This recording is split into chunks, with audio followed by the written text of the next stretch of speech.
മുസ്ലിങ്ങൾ മുസ്ലിമീങ്ങൾ മരണപ്പെട്ടാൽ 72 ഹൂറിമാരെ ലഭിക്കാറുണ്ടല്ലേ? കള്ളിന്റെ പുഴയും തേനിന്റെ പുഴയും പാലിന്റെ അരുവികളെല്ലാം സ്വർഗത്തിൽ ദൈവം വരദാനമായിട്ട് തരുമല്ലേ? എന്തിനേറെ പറയണം, ഉയർന്ന മാരണമുള്ള തരുണീമണികളായ സമപ്രായക്കാരെ സ്ത്രീകളെയെല്ലാം ദൈവം നിങ്ങൾക്ക് വരദാനമായി സ്വർഗത്തിൽ തരുമല്ലേ? പരിശുദ്ധ ഇസ്ലാമിന്റെ മനോഹാരിതയും വൈവിധ്യത്തെക്കുറിച്ചൊക്കെ പ്രസംഗിക്കുമ്പോൾ കാലങ്ങളായിട്ട് ഉതിർത്തിവിടാറുള്ള ഒരു ക്ലീശെ പരിഹാസ ചോദ്യമാണ് സ്വർഗത്തിലെ ഹൂറികൾ അഥവാ അപ്സരസുകളെ കുറിച്ചുള്ള കാഴ്ചപ്പാട്.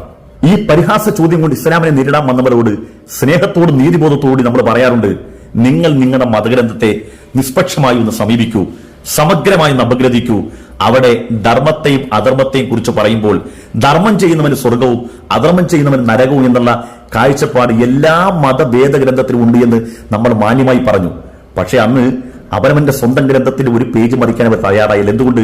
ഇസ്ലാമിനോടുള്ള അന്ധമായ വിരോധം കൊണ്ട് കണ്ണിരുട്ട് മൂടി പോയപ്പോൾ ഈ അവനവന്റെ സ്വന്തം ഗ്രന്ഥത്തിന്റെ പേജ് മറിക്കാൻ അവർ മറന്നുപോയി. കാരണം കിട്ടുന്ന സമയം മുഴുവനും ഇസ്ലാമിനെ വിമർശിച്ച് ആക്ഷേപിച്ച് നടക്കണ്ടേ. ഏതായിരുന്നാലും അവര് പഠിക്കാൻ തയ്യാറായില്ലെങ്കിലും സ്വാമി ചിദാനന്ദപുരി ഇതൊന്ന് മനസ്സിലാക്കാൻ തയ്യാറായിട്ടുണ്ട്. ഏതായിരുന്നാലും ചിദാനന്ദപുരി സ്വർഗത്തെയും സ്വർഗത്തിന്റെ അനുഭൂതിയെയും അവിടെ ഈ അപ്സരസുകൾ നമ്മുടെ ഹൂറികളില്ലേ അവരെ കുറിച്ചുള്ള ഒരു വിശദമായ വിശദീകരണം ഇവിടെ പ്രതിപാദിക്കുന്നുണ്ട്. കാതും മനസ്സും ഒക്കെ തുറന്നിരുന്ന് ഈ പ്രസംഗം ഒന്ന് കേക്ക്. അപ്പൊ നിങ്ങൾക്ക് മനസ്സിലാകും എന്താണ് ഹൂറിലിയങ്ങൾ, എന്താണ് അപ്സരസുകൾ. ഇത് തമ്മിൽ പരസ്പരം നല്ല താദാമ്യമുണ്ടല്ലോ എന്ന് നിങ്ങൾക്ക് നന്നായിട്ട് ബോധ്യപ്പെടും. ഹിന്ദു ധർമ്മത്തിൽ സ്വർഗം നരകം തുടങ്ങിയവയെ കുറിച്ചുള്ള വർണ്ണനകള് ധർമ്മശാസ്ത്രങ്ങളിലുണ്ട്. പ്രത്യേകിച്ച് പുരാണങ്ങളിൽ വളരെയധികം വർണ്ണനകള് സ്വർഗ നരക വിഷയങ്ങളിലുണ്ട്. പ്രത്യേകിച്ച് നമ്മൾ സ്വർഗം എന്ന് പറഞ്ഞാൽ വളരെ സുഖമായിട്ടുള്ള ഒരു മേഖലയാണ്. നല്ല പാട്ടുകൾ, സ്വർഗത്തിൽ നല്ല പാട്ടുണ്ട്. കഴിഞ്ഞില്ലേട്ടാ, ഇനിയും ഒരുപാട് അനുഭൂതികളുണ്ട്. കേട്ടോ കേട്ടോ കേട്ടോ. ഡാൻസുകൾ, അപ്പൊ ഡാൻസ് ഉണ്ട്, നല്ല ഒന്നാം തരം DJ ഡാൻസ് ഉണ്ട്, പിന്നെ പാട്ടുണ്ടെന്ന് നേരത്തെ പറഞ്ഞു കഴിഞ്ഞു. ഇനി എന്തൊക്കെയുണ്ട് കേൾക്കാം നമുക്ക്. അപ്സരസുകളുടെ ഡാൻസുകൾ. ലോക്കൽ ഡാൻസ് അല്ല, അപ്സരസുകളുടെ. അപ്സരസ് ആരെ അപ്സരസ്? നേരത്തെ പറഞ്ഞില്ലേ ഹൂറിലിയങ്ങൾ. കാണാൻ കാന്തിയുള്ള ഉയർന്ന മാരടമുള്ള തരുണീമണികളായ സമപ്രായക്കാരായ സുന്ദരികളായ പെണ്ണുങ്ങളില്ലേ, അവർ ഡാൻസ് ഉണ്ടെന്ന് നമ്മന്റെ ഗ്രന്ഥത്തിലല്ല നിമ്മന്റെ ഗ്രന്ഥത്തിൽ ഉണ്ടെന്നായി പറഞ്ഞു. മനസ്സിലായ? നിങ്ങൾക്കും കിട്ടുന്നു ഈ ഓഫർ. ധർമ്മം ചെയ്യ്. ഗന്ധർവന്മാരുടെ പാട്ടുകൾ. ഇന്ദു പുഷ്പം ചൂടി നിൽക്കും രാത്രി. ഗന്ധർവന്മാരുടെ പാട്ടുണ്ടെന്ന് എന്ത് വേണം? പിന്നെ കിംപുരുഷന്മാരുടെയും കിന്നരന്മാരെയും ഒക്കെ പല പല വിലാസങ്ങൾ ഉണ്ടാവും. വിലാസങ്ങളുണ്ടെന്ന് അത് ഞാനിവിടെ പറയുന്നില്ല, ശരിയാവില്ല. കേമം തന്നെയാണ്. കേമല്ല, വൈബ് പൊള്ളി വൈബ്. എല്ലാ സുഖഭോഗങ്ങൾക്കും ഇടപാടും ഉള്ള ഒരു മേഖലയായിരിക്കും നമ്മുടെ സ്വർഗങ്ങൾ എന്നാണ് പുരാണങ്ങൾ വായിച്ചാൽ തോന്നുന്നത്. അല്ല, അതൊക്കെ പറയാൻ ആര് കണ്ടുപിടിച്ചു? ഇവര് പറയുന്നുണ്ടല്ലോ സ്വർഗത്തിൽ എന്നാ ഇത്ര ഹൂറി ഉണ്ടെന്ന് പറയുന്നുണ്ടല്ലോ.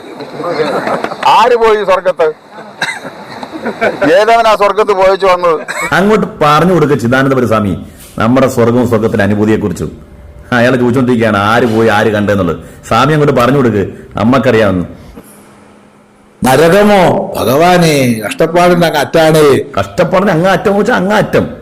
നരകത്തിലെ വിറവുള്ളി ഈ അൽഫാമ്പ് തന്തൂരിയാക്കുമെന്നൊക്കെ പറഞ്ഞ് പരിഹസിക്കത്തില്ലേ, അതാണ് നമ്മുടെ ചിദാനന്ദപുരി സ്വാമി പറഞ്ഞത്.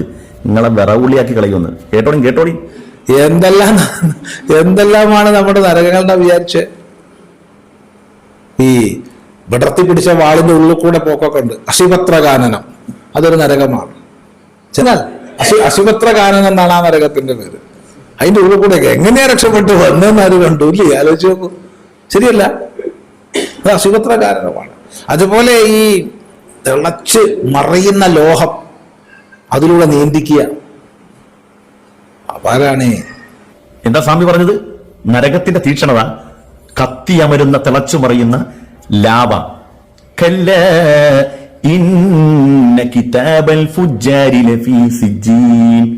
വിശുദ്ധമായ ഖുർആനിലും ഈ പ്രതിപാദ്യമുണ്ട് തിളച്ചു മറിയുന്ന ലാവയെ കുറിച്ച്, നരകത്തിന്റെ തീക്ഷണത പറയുന്നിടത്ത്. അപ്പം ധർമ്മം ചെയ്യുന്നവന് സ്വർഗം ലഭിക്കും, അധർമ്മം ചെയ്യുന്നവന് ലഭിക്കാനുള്ളത് നരകവുമാണ്, കത്തിയാളുന്ന നരകം. അപ്പം ശുദ്ധമായ ഖുർആനിൽ മാത്രമല്ല എല്ലാ വേദഗ്രന്ഥത്തിലും സ്വർഗത്തിന്റെ അനുഭൂതിയും നരകത്തിന്റെ തീക്ഷണതയുമുണ്ട്. ഇതൊക്കെ ഒന്ന് പഠിച്ച് നന്മയുള്ള ഹൃദയമായി നന്മ ചെയ്ത് ജീവിച്ച് മരിക്കാൻ ശ്രമിക്കും. പിന്നെ സ്വർഗത്തിലെ ഹൂറിലിയങ്ങളായ പെണ്ണുങ്ങൾ അതൊരു മുസൽമാൻ മരിച്ചാൽ ഉടനെ അവന്റെ കയ്യിലേക്ക് എടുത്തു കൊടുക്കുന്ന സംഗതിയല്ല. ഭൂമിയിൽ ജീവിച്ചിരിക്കുമ്പോൾ മറ്റുള്ള പെണ്ണുങ്ങളെ ആക്രമിക്കാതെ സ്വന്തം ഭാര്യയെപ്പോലെ, മകളെപ്പോലെ, ഉമ്മയെപ്പോലെ, സഹോദരിയെപ്പോലെ മറ്റ് സ്ത്രീകളെ കാണുകയും ബഹുമാനിക്കുകയും ചെയ്യുന്നവർക്കൊക്കെ ലഭിക്കുന്നതാണ് ഈ സ്വർഗത്തിലെ ഊർലീങ്ങളായ പെണ്ണുങ്ങൾ. അല്ലാതെ ഏതും അണ്ടനും അടകൂടനും ചെമ്മാനും ചെരുപ്പുത്തിയും അങ്ങ് മുസ്ലിമായി മരിച്ചവരെ കൊടുക്കുന്ന സംഗതിയൊന്നുമല്ല. ജീവിച്ചിരിക്കുമ്പോൾ പെണ്ണുങ്ങളോട്, സ്ത്രീകളോട് മാന്യമായി വർത്തിച്ചവർക്കുള്ള സമ്മാനമാണത്. അതുകൊണ്ട് ഭൂമിയിൽ ജീവിക്കുമ്പോൾ നീ വിഭജിക്കാൻ പോകുന്ന പെണ്ണ് നിന്റെ ഉമ്മയാണെന്നുള്ള ബോധം വെച്ച് അതിൽ നിന്ന് പിന്തിരിയുക. നിന്റെ പെങ്ങളാണ്, നിന്റെ മകളാണെന്നുള്ള കാഴ്ചപ്പാടിൽ അതിൽ നിന്ന് പിന്തിരിയുക. അങ്ങനെ ചെയ്താൽ നിനക്കുള്ള അനുഭൂതിയെ